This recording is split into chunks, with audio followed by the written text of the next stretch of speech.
আসসালামু আলাইকুম। কেমন আছেন আমার আপুরা ভাইয়ারা? আশা করি সবাই ভালো আছেন। আমিও আপনাদের দোয়ায় অনেক ভালো আছি। আজকে আমি একটা নাস্তার রেসিপি তৈরি করব। আর অল্প সময় নাস্তাটা তৈরি করা যায়। নাস্তাটা তৈরি করার জন্য এখানে একটা মিক্সিং বল নিয়ে নিছি আর লাগবে একটা ডিম। ডিমটা আমি এখানে দিয়ে দিছি। তো আপনারা যদি বেশি তৈরি করেন তাহলে দুইটাও দিতে পারেন।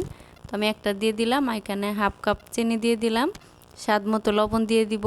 লবণটা কিন্তু অবশ্যই দিতে হবে, তাহলে যে কোনো মিষ্টির স্বাদটা বেড়ে যায়। লবণটা না দিলে কিন্তু একটু মজা লাগবে না। তো দিয়ে আমি চিনিটা ভালো করে গলিয়ে নিব এভাবে।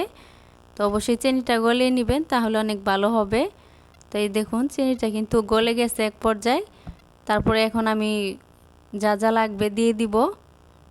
এই বেশি কিছু কিন্তু লাগে না, একেবারে একটা সহজ কাজ, অল্প সময়েই নাস্তাটা তৈরি করা যায়। তো এখানে একটু আমি ফ্লেভার দিয়ে দিচ্ছি।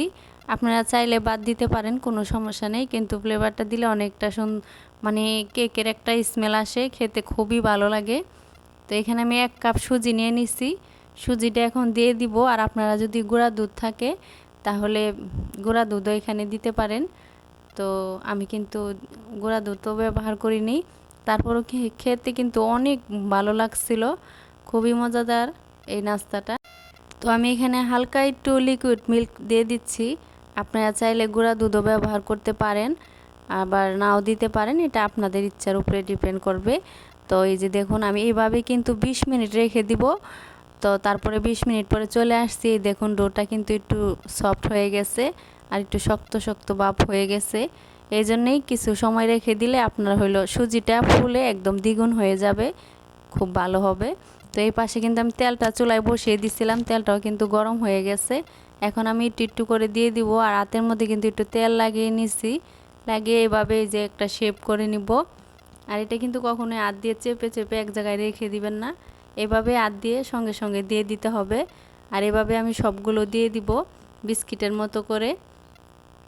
এই নাস্তাটা কিন্তু অসম্ভব মজাদার, একবার সকাল বিকালে বানিয়ে চার সাথেও খেতে পারবেন, বাচ্চাদের টিফিনও বানিয়ে দিতে পারবেন। আর বাচ্চারা কিন্তু ভীষণ পছন্দ করবে এই নাস্তাটা।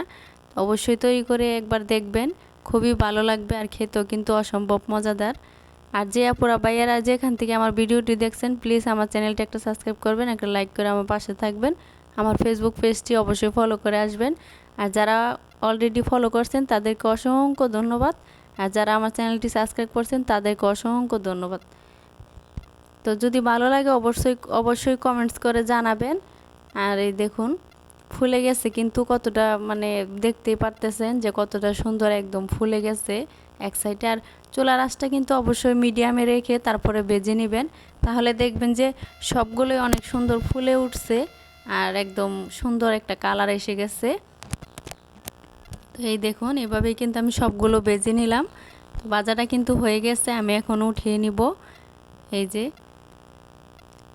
দেখতেও যতটা সুন্দর, খেতেও কিন্তু ততটাই মজাদার। তো অবশ্যই আপনারা এভাবে বানিয়ে খেয়ে দেখবেন। আবারও বলে দিচ্ছি যে আপুরা ভাইয়ারা নতুন আছেন অবশ্যই আমার চ্যানেলটা একটা সাবস্ক্রাইব করবেন, একটা লাইক করে আমার পাশে থাকবেন, আমার ফেসবুক পেজটি অবশ্যই ফলো করে দিবেন। আর এই দেখুন ভিতরটা কীরকম হয়েছে দেখেই তো বুঝতে পারতেছেন। এই দেখুন একেবারে কেকের মতো হয়েছে। আপনি বিস্কিটের মতো ভাবতে পারেন, কেকের মতো ভাবতে পারেন, খেতে কিন্তু অসম্ভব মজাদার। এই দেখুন আমি আরেকটা ভেঙে দেখাচ্ছি। এই যে দেখুন কীরকম বিস্কিটের মতো হয়ে যাচ্ছে। তো সবাই ভালো থাকবেন, সুস্থ থাকবেন।